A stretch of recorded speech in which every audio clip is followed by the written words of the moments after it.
What is love? എന്താണ് പ്രണയം?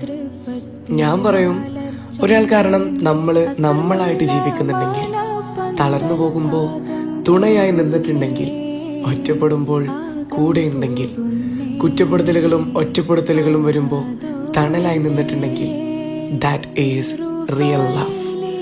അതെ, ആ ഒരു യഥാർത്ഥ സ്നേഹം കാണണമെങ്കിൽ, അറിയണമെങ്കിൽ റസൂലിനെയും ഖദീജ ബീവിയെയും അറിയണം. ആരോരുമില്ലാത്തവനാണെന്ന് പലരും പറഞ്ഞ് കളിയാക്കിയപ്പോൾ ചേർത്ത് നിർത്തി. ദരിദ്രനാണെന്ന് പറഞ്ഞപ്പോൾ മഹദിയുടെ സ്വത്ത് മുഴുവൻ നൽകി ധനികനാക്കി. ഏകാന്തത ഇഷ്ടപ്പെട്ട പ്രിയതമന് വിശപ്പകറ്റാൻ ഭക്ഷണവുമായി കിലോമീറ്ററുകൾ നടന്ന് ഹിറാ ഗുഹയ്ക്ക് ചാരിയെത്തി.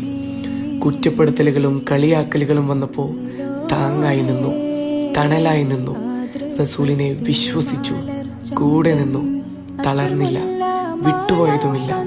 അതായിരുന്നു മഹദി ഖദീജ റളിയല്ലാഹു അൻഹ. അവസാനം മഹദി ലോകത്തു നിന്ന് വിട പറഞ്ഞു പോയപ്പോഴും റസൂലിന്റെ ഉള്ളിൽ നിന്ന് മഹദി വിട്ടുപോയില്ല. അത്രയും സ്നേഹമായിരുന്നു രണ്ടുപേർക്കും. സ്നേഹം കൊണ്ട് നിങ്ങൾ ഖദീജ ബീവിയും റസൂലും ആവുക. അവിടെ സമാധാനമുണ്ട്, സന്തോഷമുണ്ട്.